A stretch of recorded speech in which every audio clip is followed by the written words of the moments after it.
Tipping. It's a big part of life here in the United States, and it can be confusing, even for people who live here. How much should you tip? When should you tip? And is it 10%, 15%, or 20%? And what happens if you don't tip at all? Today, I'm going to explain American tipping culture in an easy and simple way. Let's start. The most common place to tip is at a full-service restaurant like the one I'm in right now. A normal tip for good service is around 15 to 25%. But why is it so high? When the server brings your bill, he or she will bring you two copies, one for the restaurant or the merchant copy, and one for you. On your copy, there's a line that says tip. So my total for my food is $34.95. But I do have to tip my server for her service. So if I leave a tip, the total will be a lot higher than I thought. So you're not just paying for your meal. I'm not only paying $34.95. I'm going to be paying 15 to 25% more because I do have to leave a tip. Also, I do want to add that if you are with a group of 6 or more people at your table, some restaurants will add an automatic tip, which means that the tip is already included with your order. So if you are with a big group of people, go ahead and check that bill and check for gratuity, and it'll be 18 to 20% already added to your bill. And why am I telling you that? Well, one time I went out with a big group of friends. And of course, I didn't know the restaurant already had a tip included in the receipt.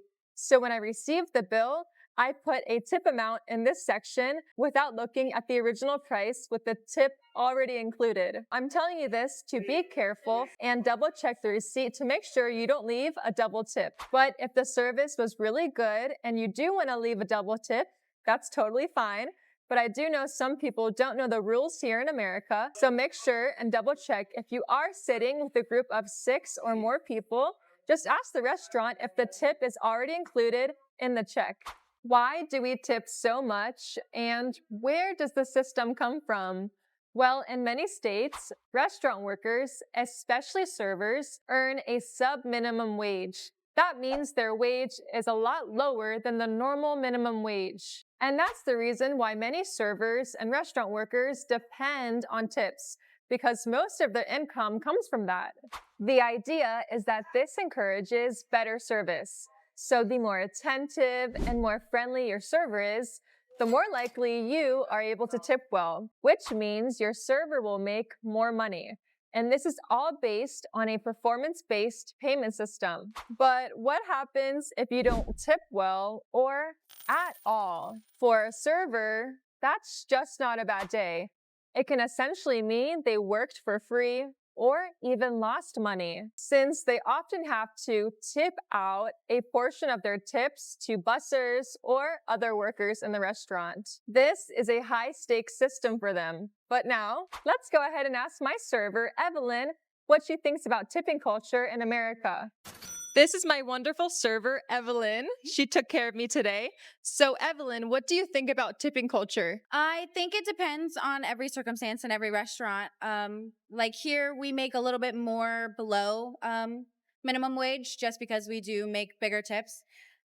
Tipping's not always necessary by any means. If you can't tip, you can't tip. It's honestly appreciated. But as someone who mainly works for tips, it's a little frustrating when I do get stiffed or when somebody doesn't tip like according to the bill. Have you had times where someone left like 0 tips? Yes, all the time. It could either depend on they felt as if they didn't get as good service or they didn't like the food. Anything can go into it. I've had times where I've gotten 0 tips, but I've had times where I've gotten up to $300 at a time. So since you work as a server, how do you tip in real life? Like, do you tip at restaurants? Do you tip at cafes? I tip everywhere, even on DoorDash and deliveries.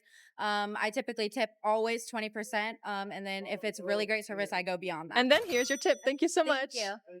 I just tipped my server in cash. So on the receipt, I'm going to write cash tip, and then I will add my total, which is $34.95. But in theory, I did give her $20. And now I will sign the receipt, and I will do that to the other copy too.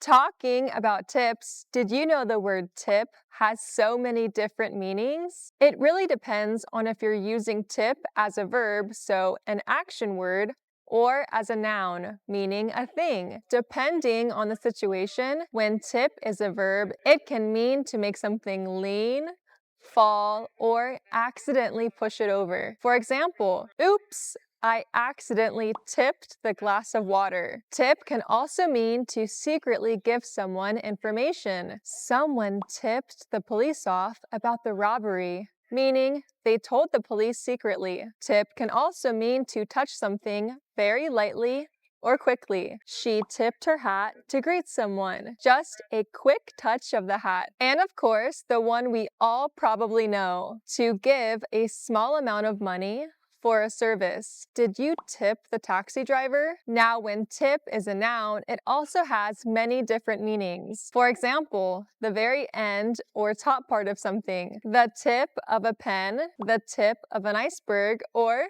the tip of your finger. Tip can also mean a piece of advice or a helpful suggestion. She gave me a useful tip for baking. As you can see, tip is an incredibly versatile word with many meanings. This is a great example of how important context is in language, and it's something that platforms like Busuu, our sponsor today, help you understand when you're learning a new language. Many of my students want to move abroad to the United States, and some feel a little overwhelmed when it comes to speaking English. Well, speaking of helpful tips and feeling confident, if you're learning English or any of the 14 languages offered by Busuu, you'll find tons of great support there to help you on your way. In fact, Busuu even has a specific English course called Life in the US, and it's designed for people who want to move there. So you can learn not just the language, but also the culture and everyday communication you'll need. Busuu is an interactive language learning platform. With Busuu, you can practice with real native speakers directly in the app, which makes your learning feel truly authentic and practical for daily conversations. They also give you personalized study plans to help you motivated and on track with your goals. And Busuu's AI tools provide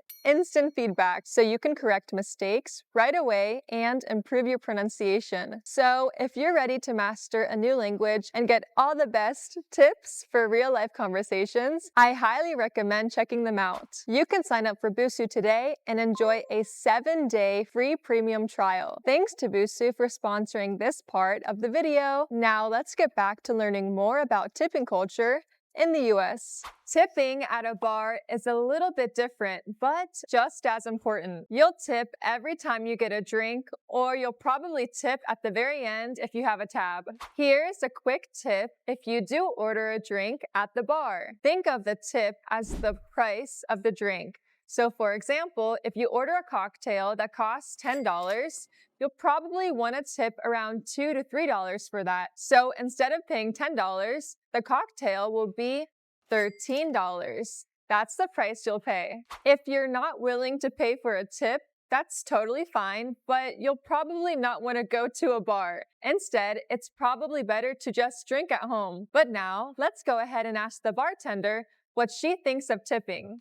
Hi, Sierra. What is the process like to tip at a bar? Basically, they tip either 18, 20, or 25% of however much the total is. So here it'll show you 18, 20, and 25%. So instead of having to do the math, it does it for you and you can just check mark the box and sign. Do you basically live on tips, I guess? Yeah, so our hourly wage is going to be significantly less than anywhere else, and we basically live off tips. Yeah. Have you ever been in a circumstance or position someone just drank something and then they never left a tip? It has happened, but it's super rare. It's not really etiquette to not tip. And you working in the service industry, do you always tip wherever you go? I overtip because I'm in the industry, yes. Perfect, thank you so much. Yeah, you're welcome. This one is a bit tricky. Right now, I'm inside a coffee shop. So unlike a full-service restaurant, there are baristas working behind the counter. And they're usually the ones that earn a full minimum wage. So is tipping required here? The new way of tipping especially with those big tablet screens, can feel like you're under a lot of pressure. I mean, they're right in front of you, so it feels like everybody is watching. But remember, you don't have to tip. That being said, giving tips is a very kind gesture, especially for baristas, because remember, they earn a full minimum wage. So when you do give tips, that increases their wage and makes a big difference in their take-home pay. So $1 or a couple of dollars in the tip jar will make them feel appreciated. Hi, what do you think about tipping culture in the United States? I think tipping is a way to show appreciation to workers, but also it's a two-way street. So, like, if I'm giving good service, I don't expect that tip. However, it's up to the customer to give the tip ultimately. So do you normally tip at restaurants? 100%, absolutely, yep. Do people normally tip on this little iPad or do they give cash tips? Either or, whatever's easier. So if they have a card tip, they'll do that, or if they have cash, they'll do that as well. I don't expect it, but if they tip, it's great. But if not, whatever, I'm not accepting of it. So And you don't expect it because you earn a full minimum wage, unlike other restaurants, for example, where they live off their tips. I would say so. Yeah, I would Okay. say so. Yeah, yeah. In a sense, I earn a good wage, so it's like I don't need that tip necessarily, but it's a way for, I guess, customers to like kind of show their appreciation, which is neat. But again, I don't expect it as much. But Thank you so of much. course, yeah. Let's talk about another type of service, haircuts. I'm here with a barber. Do your clients tip you after a haircut? Yeah, they normally do around 20% from the price of a haircut. And have your clients never given you a tip before? It depends on the client and where they're from. It's more like a culture thing. Something that they do here in the United States is that they tip the barber. Like where I'm from is Venezuela in South America, and we don't have to tip the barber. Usually they put everything on the price of the haircut, but it's something that it's from here. So that's why you expect your clients to tip you, right? Yeah, I do. As you can see, tips show appreciation, and they are a big part of income for barbers and stylists. A common tip is 20%, but it can be up to 25 to 30% if it's great service. Tipping culture extends far beyond just restaurants and bars. You'll find yourself tipping in many other situations. For example, a car valet. So you'll probably tip a few bucks once they bring you back your keys and your car. Hotel bellboys. Yes, the people that bring your luggage or your suitcases up to your room. It'll probably be a few dollars per bag. Uber or Lyft drivers. So the people that give you a ride to a certain place like an airport or to your hotel, you can leave a tip easily on the app, and it makes a huge difference because you are paying for their service. DoorDash and other food deliveries. Just like a restaurant, you are ordering a service where they bring you your food directly to your door. So this is a great way to appreciate the people doing this service for you. Also, for spas, massages, or beauty treatments, I would recommend a tip 15 to 25%. And remember, always check the receipt because some places add gratuity automatically. Also, here are some extra tipping tips. Always bring cash because workers can just bring it home that same day and it doesn't get taxed. Now for the final and most confusing part, where you don't tip. The general rule of thumb is this. If you're at a fast food restaurant, a self-service counter where you literally just order your food, or maybe a food court, you don't need to tip. The person behind the counter is not a server. They are an employee earning a minimum wage, which right now it's actually $23. So there you have it. Tipping in America isn't a simple transaction.